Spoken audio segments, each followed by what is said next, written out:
Our next speaker is from Finland. His name is Mr.Ville Kairamo. I hope I got that right. He's the co-founder and head of Demolo Network, Demolo Finland, and he will be talking about a totally different experience. I hope so. Please give him an awesome welcome. So, good morning also on my behalf. Thanks for the kind words. By the way, that was really good Finnish, so maybe you're most welcome to visit us. Before going to the story and starting the presentation, I have to first of all thank Weil and the local team for your invite. Really appreciate being here. There are not too many Europeans in here, so I was a bit thinking that what I'm going to tell you today in these two sessions. And wanted to kind of, first of all, be rather pragmatic, rather practical in explaining what we do, how we do things, what we've been creating.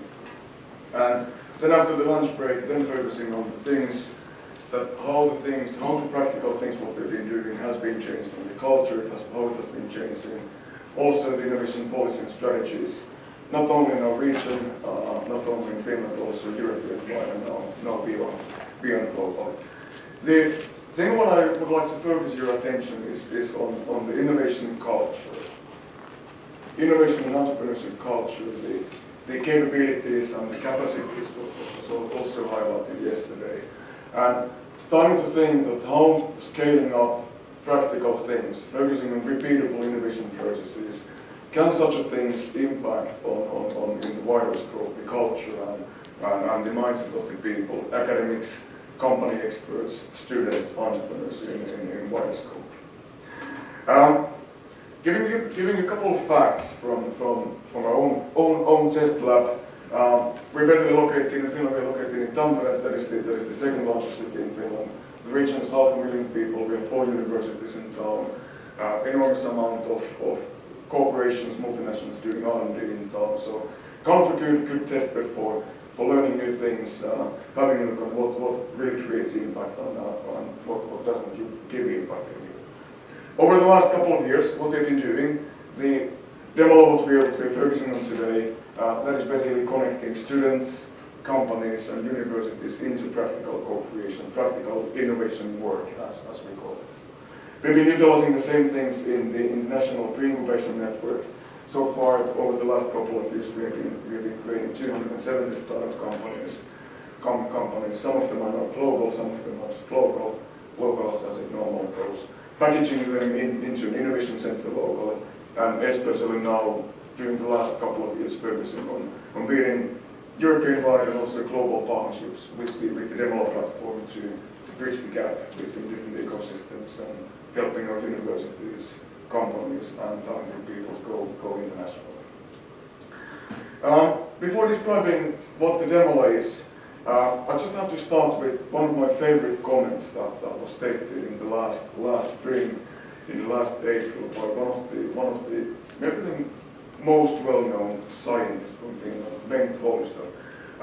Bengt is a professor of economics in MIT in the States, and Bengt was stating in the main daily newspaper of Finland. Finland is a country of over-educated unemployed.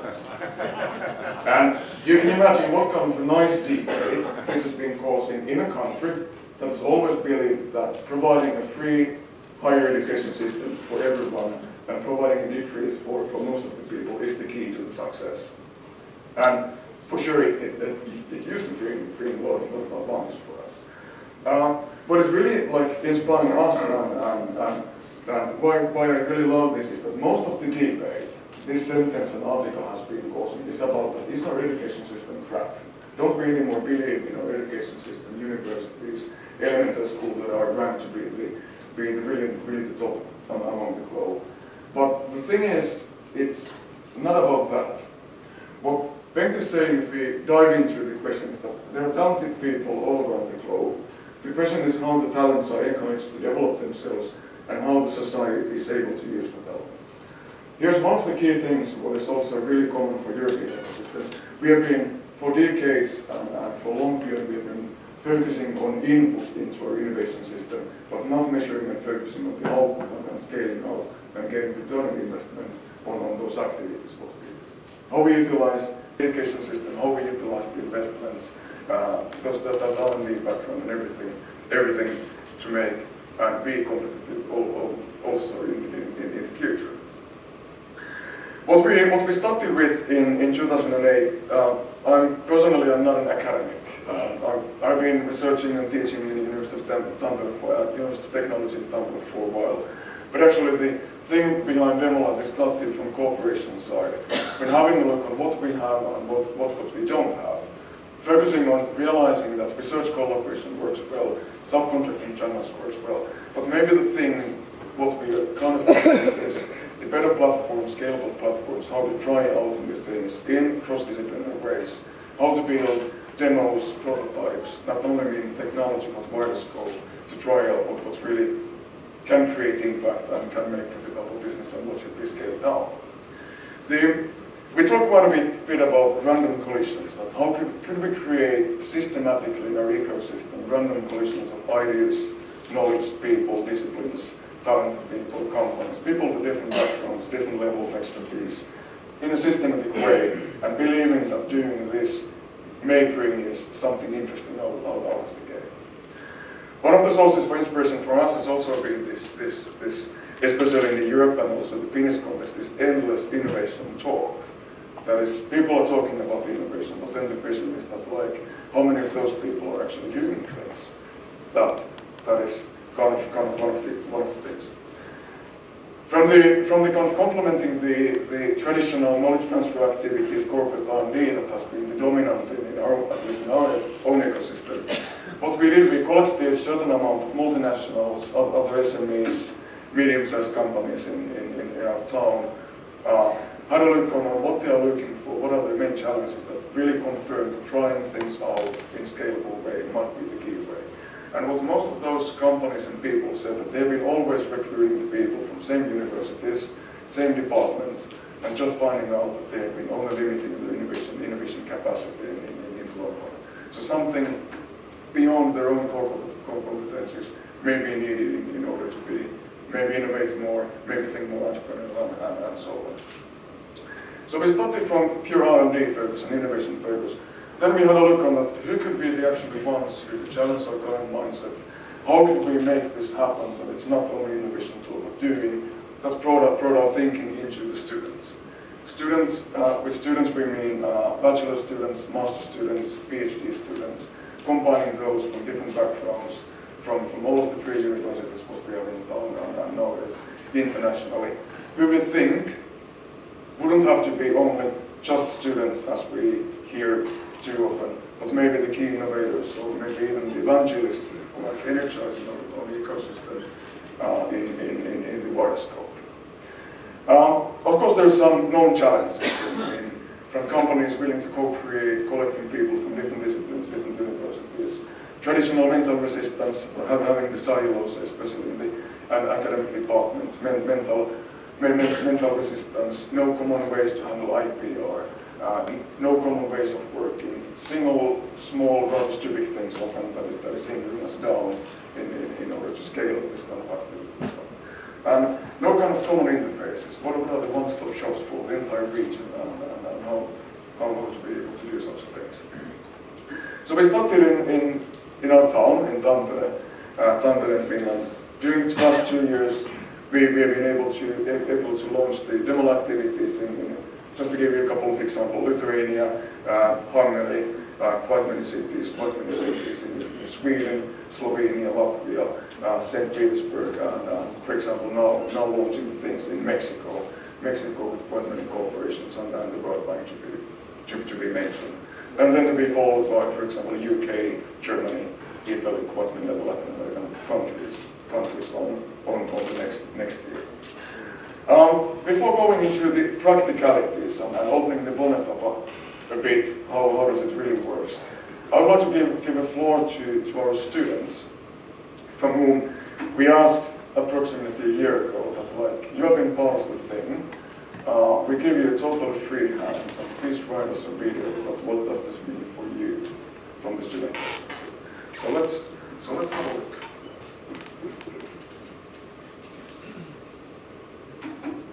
Demolab. Find your path. So you're a university student. Great, it's fun. Sitting in lectures, reading, passing exams, participating in all kinds of activities. Everything's fine. Or is it? There's something mysterious waiting for you in the future. Something demanding, something promising, something bigger and better, hopefully. Many students have mixed feelings about it. Some have a bit of fear, some hope, some just plain confusion. It's pretty hard to find a job nowadays. You need more than just good grades. You should have experience and contacts. And is that all? Get a job and live happily ever after? Luckily, not. If we dig deeper, the question is not only about finding a job, it's about finding something you would love to do for your whole life. Employers, too, are looking for people who are ready to do things with dedication and enthusiasm. But you're hiding if you're just learning from school books. Get out, meet people, do meaningful things. There's a place with real projects and real responsibilities waiting for you. That place is Demola.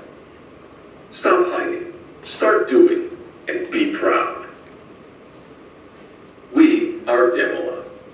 We bring together universities, students, and companies. Let's see how it works. Together with companies, we form projects, real, interesting projects, with the aim for creating a practical demo. Then, we gather students from different fields of study into teams to work on these projects. Work means work, but unlike many trainee jobs, in Demola, students lead their own project, and the company is their project partner. Students get a chance to actually do meaningful things. There is also sparring and guidance from Demola, other teams, and universities. Right from the beginning, students own the rights to their work, not the company and not Demola. If the company likes the results and wants to use them, they can license the results from the students. What do different sides get out of this? Well, companies get problems solved and contacts to potential new employees in universities. Universities get important connections. Students get experience with real projects, teamwork, presentation skills, and working with companies. They also gain connections and study credits. Because they own the results, students can license the results, further develop the concept, or find employment. Everybody wins. Stop hiding, start doing, and be proud. Demola.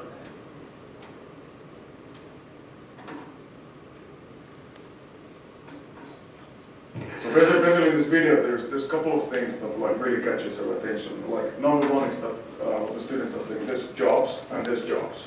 That is of course the one thing. Something meaningful, something you would love to do for your entire life before finding a new venture, what you're joining at. Then I think the second thing, we asked them to do a video about what Demola is for students. But what they have been highlighting quite a bit is the win-win-win situation. What is for companies, what is for universities, that at least in European context we have never ever seen before, as the one thing. Opening the bonnet a bit and having a look on, in a nutshell, like what is the operational model, how we do. So, first of all the cases, all the challenges what we do are coming from businesses, from public organizations, research group. Something they typically have a look at our own core competencies are too narrow. We might be betting the wrong horse. How to challenge our current thinking, how to diversify the game, and have a look at how can we take the opportunity in certain fields. Companies may be local SMEs, startups, corporations, multinationals. They don't have to be from our own city, they can be anywhere across the globe, as can also be the students or researchers nowadays who are participating in the game. We collect the cases, we launch them on web, we open it as an application field for any students who are like studying in these 50 universities with whom we're collaborating at the moment. You can apply to a single case. I'm interested in this topic. I want to be part of this team because of these reasons in this role with this kind of team. To start the 3.5 months cooperation process with company partners and with university staff members. One of the things I really want to highlight is that the companies, they are not customers. Actually, this project partner term may also be a bit misleading. Where actually the companies are saying the key question is not only about what are the competencies the students can give to us, but maybe it might be quite many cases that what we as a company or project partner can give to the students with whom we're starting to develop something forward. So we do 2 or 3 cycles per year. 3.5 months each, synchronized with the university timelines, integrating them to be part of the university curriculum, and then fully facilitated by a neutral facilitating body that is typically, a bit depending on the region, might be the local incubator organization, local technology transfer organization, development agency, etc., depending on the local context and local ecosystem. Running the cases through with certain milestones to create something concrete, demonstration, prototype to be tested in the market. I want to highlight the basic process is rather practical. The cooperation is really in the focus. In addition to this, I just want to mention and highlight a couple of the key enablers that are making the model scalable and also valuable, at least what we think. The number one thing is international talent access, or we could also say international access for talents. We can do it both ways. Demo is part of the degree programs of 50 universities currently. Any of the students can apply to any single case, not based on their courses, but based on the single projects they're interested in, that are then connected to the courses, respective courses at the universities. Innovation, the motivation, meaningful challenges comes always as a first. From the business side, the thing this enables what we have never ever seen before is that having one single interface for local, national, or maybe even global ecosystem comes from one interface. You will see the same slides, same IPR models, same agreements, same processes, same timeframes, anywhere you go within the network, within the ecosystem. The other thing, in open innovation, IPR is of course everything. Who owns the things, who can benefit out of the results, who puts in what is of course crucial, but may simply ship or guide it safely to the hardware. When evaluating this from the corporate side, starting with Nokia legal department and other top guys, they basically considering the two traditional models when companies and students are collaborating. The one is that the game is pretty wild. Practices, agreements are done case by case, department by department, professor by professor. That is for sure not optimal for the companies, nor to the professors and departments who have that issue. Then the other model, companies pay something, $20,000, €30,000 to the university, getting ownership of all the results, is a controlled model, but in many cases it tends us to think in that we're selling and buying resources and not leading to innovative results too often, at least what is our company partners' experience. So we need to do it in a different way. As the video was stating, in demo, the students own the things they do, and the companies have certain time period to evaluate the results and decide are they purchasing a global, non-exclusive license to the results to use it as part of the operations, by paying the license fee, not to us, but to the students. Students still own the rights.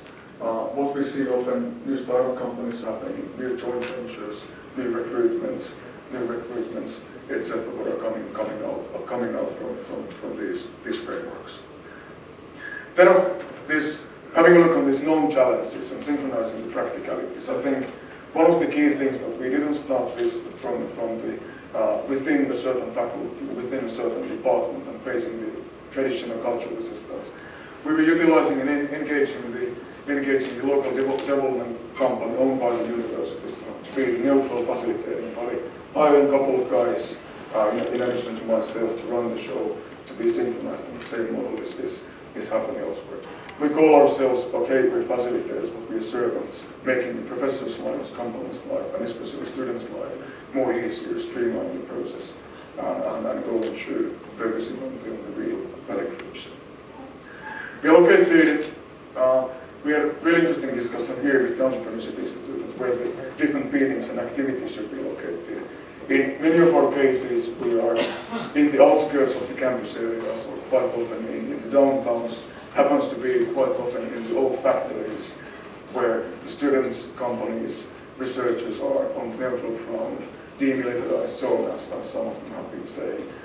Being the kind of engine for making these places and communities to be the real innovation hotspots, mixing the people who starts to use their entire working days, using the meetings with the students as an excuses, and saying that I will never ever meet the people I'm being here, revealing or participating in the practical innovation work. To give you an idea of the scale, the international network is pretty young. Only this year we will have more than 1,600 students participating in 350 real-life innovation challenges, supported by 350 researchers and professors from 50 universities. Not only participating on events, different workshops, but participating in concrete co-creation to create demos combining technology, business thinking, social aspect, design, etc. To be then the step to decide on further R&D, hiring the people, creating new startups, protecting IP, creating new research collaboration that we call competitiveness, at least in the European scope. By the way, this means at least 14,000 project meetings, 64,000 cups of coffees, and 2,800 team presentations. That is the real engine in creating the new culture and inspiration among the ecosystem.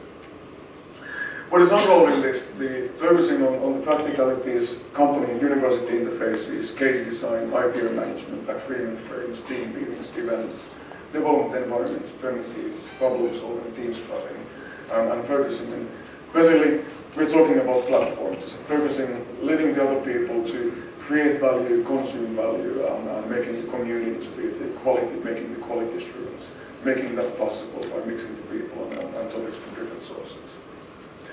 Just to give you an idea of the diversity of the cases, and I was just listing some of the companies with whom we're working, some of the companies out of 500 companies in Finland globally what we're working. Just to give you an idea, ICT players, machine learning companies, energy sector, financing, local hospitals, city organizations, local bus companies, banks, hotel chains, etc. Typically companies who are looking something beyond their own scope, beyond their own core competencies, and willing to utilize the students and researchers. I wanted to tell you with a couple of sentences some of the cases what we've been doing lately, starting with cooperation side. Konecranes, they're lifting businesses, it's an industrial crane manufacturer, basically building industrial cranes for harbors and industrial facilities, saying that they are the #1 expert in building big joysticks and different controllers. But when it comes to redesigning the entire process, how to control the crane, they may be lacking some new ideas. Where you're utilizing 3D printing, digital prototyping, a lot of social sciences may be the crucial thing to challenge the current mindset. Saab is a military company. We're working a lot with different user interfaces for the fighter airplanes, for the next generation planes. With Ericsson, telecommunication manufacturer, we're working, for example, a lot with thin films, nanomaterials, different use cases for those. Just to give you a couple of ideas from the corporate side. Then maybe from the entrepreneurship and student side, the overlaying cases is one of my favorites. We had 2 business students 2 years back who were coming to say to us that we want to fulfill the world with Jimi Hendrix is. There's 85% of the people who are starting to learn how to play guitar who are ending after a couple of months because the traditional teaching and learning methods are not motivating, nor the games what are on the market not teaching you anything. So could we combine signal processing, real acoustic guitars, computers, and build for gameful elements to make it more motivating and also teaching. Guys without any ideas how to do it, without any ideas where they could find the technology, we collected a team and created a prototype highlighting especially the user introduction method. And based on this, the guys raised $1.4 million from True Ventures in Silicon Valley, as well as found from their own home university, the guys at the department who would provide them the technology as well as for this case. Without the demos, it would have been impossible. Just to give you a couple of cases with what we're working on. Having a look on what does this mean for the different stakeholders before ending. Previous presentation was over a couple of minutes, so I'm taking the right to also over my time with a couple of minutes. From the company guys, but Renault, for example, is saying that the world is changing so fast. We need to meet the people who think of the things in a different way. Actually, I think the world is changing so slowly that when the change has happened, it's too late for most of the traditional big players. And how to see the challenges, what they're looking for. From the student perspective, What Emmy is saying, I discovered an entrepreneur spirit in myself, something I hadn't ever noticed before. 85% of the people who are coming out from this corporate center says that I'm really interested in becoming part of the venture. I'm really interested to be, or at least act in entrepreneurial mindset. People who never ever joined an entrepreneurship course or different activities or training programs. Then the second thing, what Jonas is commenting, I'm bold enough to say that I can do things in practice rather than just in theory. How my own knowledge is linked to the big picture, meaningful challenges in cross-disciplinary way. I really empowering stories what we hear from the students from day to day. Highlighting this from the university side, Pekka Puustinen is a researcher of insurance science and finance. What Pekka was saying that at first demo was a nice price, now it's one of the main sources of inspiration in my job as a researcher. To be totally honest, Pekka is a bit lying. First it was a really pain point, he had to be part of that until it became one of the main sources for inspiration for him. What Pekka is doing is testing his research ideas with his students and companies, finding out that, for example, insurance science frameworks can be utilized in the machine learning sector and building research collaboration with them without any previous ideas.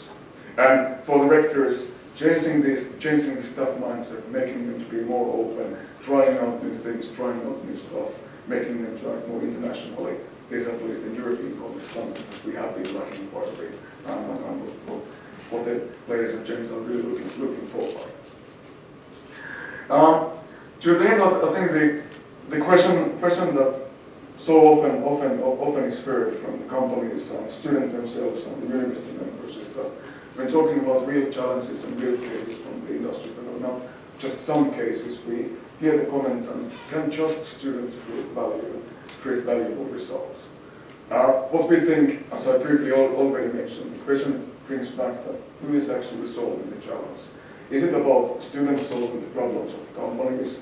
Is it about providing consultation to the companies?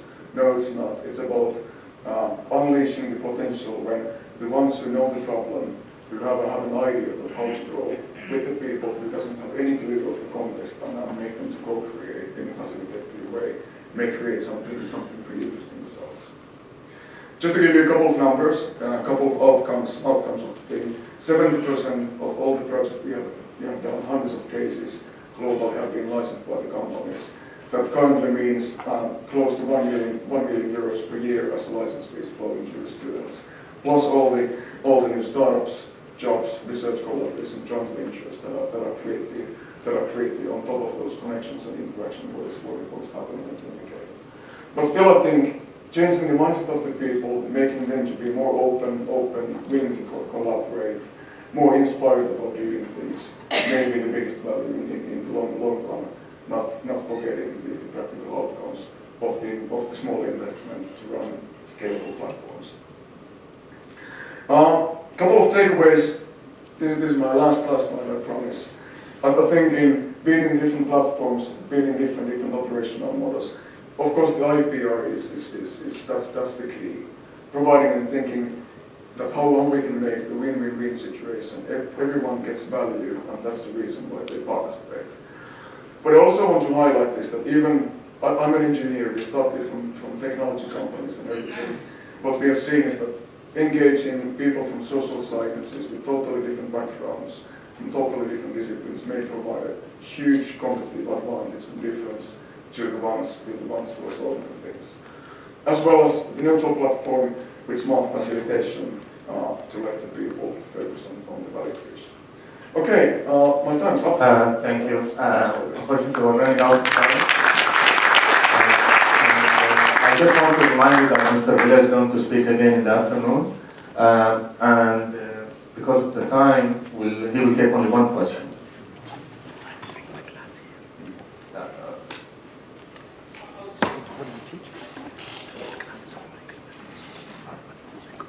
Okay, thank you very much for the presentation. Actually, a quick question. Can you give us a percentage of the students involved in these projects? Because you mentioned that you have undergrad, master, and PhD. Can you break down, roughly how much undergrad, MS, PhD, especially the ones that were licensed and really got good results?